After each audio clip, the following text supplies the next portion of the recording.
नमस्कार, उत्तराखंड लाइव में आपका स्वागत है और मैं हूं आपके साथ एकता। आइए बढ़ते हैं खबरों की ओर। नगर पालिका परिषद गोपेश्वर में रिक्त अध्यक्ष पद पर 12 जून रविवार को सुबह 8 बजे से अपराह्न 5 बजे तक मतदान होगा। मतदान के एक दिन पूर्व शनिवार को स्पोर्ट्स स्टेडियम गोपेश्वर के सभी 18 पोलिंग पार्टियों को जरूरी चुनावी सामग्री के साथ उनके पोलिंग बूथों के लिए रवाना किया गया। प्रत्येक पोलिंग पार्टी में एक पीठासीन अधिकारी, 3 मतदान अधिकारी सहित सुरक्षा कर्मी शामिल है। सभी पोलिंग पार्टियां अपने मतदेय स्थल पर पहुंच चुकी है। आज रात्रि विश्राम मतदेय स्थल पर ही करेगी। रविवार को सुबह ठीक 8 बजे से मतदान प्रारंभ होगा। मतदान बैलेट पेपर से होगा।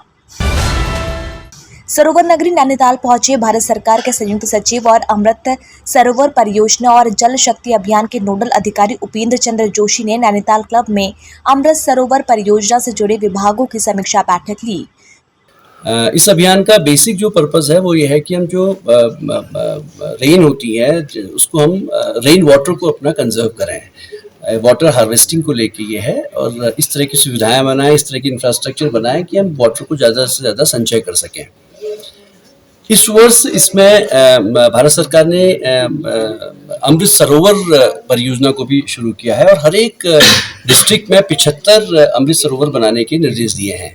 इस बारे में डिटेल गाइडलाइन भारत सरकार द्वारा राज्य सरकारों को दे दी गई हैं और करीब 1 साल का टारगेट दिया गया है जिसमें कि हर एक डिस्ट्रिक्ट में 75 अमृत सरोवर, मिनिमम 75 अमृत सरोवर बनेंगे। लखनऊ विकास प्राधिकरण की पूर्व सचिव उत्तराखंड शासन के अपर सचिव रामविलास यादव के 4 ठिकानों पर उत्तराखंड विजिलेंस लगातार छापेमारी की कार्रवाई की। रामविलास यादव उत्तराखंड में आए सचिव समाज कल्याण के पद पर कार्यरत है। विजिलेंस की जांच में उन पर आय से अधिक संपत्ति अर्जित करने का आरोप है। 2019 अप्रैल को उत्तराखंड विजिलेंस ने जांच के आधार पर उनके खिलाफ आय से अधिक संपत्ति अर्जित करने के मामले में मुकदमा दर्ज किया था। आज उनके 4 स्थानों पर छापेमारी की कार्रवाई की गई।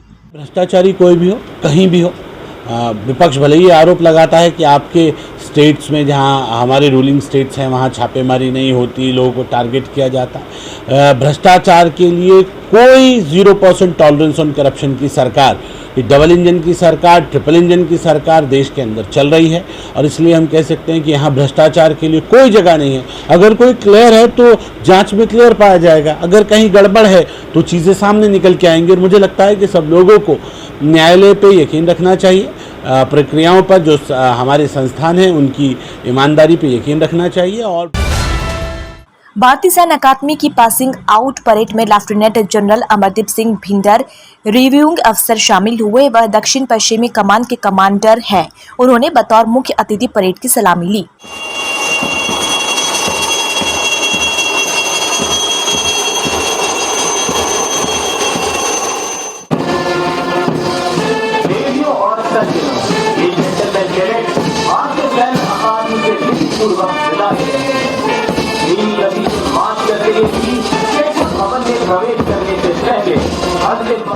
तीन 377 कैडेट पास आउट हुए हैं, जिसमें से 288 भारतीय कैडेट हैं और 89 हमारे फॉरेन जेंटलमैन कैडेट्स हैं from friendly foreign countries. Pipping ceremony हो रही है, उनमें उनके जो पेरेंट हैं और उनके जो रिलेटिव्स हैं वो आए हैं, वो उनको पिप करेंगे, वो उनको कंधे पे सितारे लगाएंगे, जो उनको एक जहाँ से वो लेफ्टिनेंट बनेंगे। अभी तक वो जेंटलमैन कैडेट से अभी उनके नाम के साथ लेफ्टिनेंट लग जाएगा।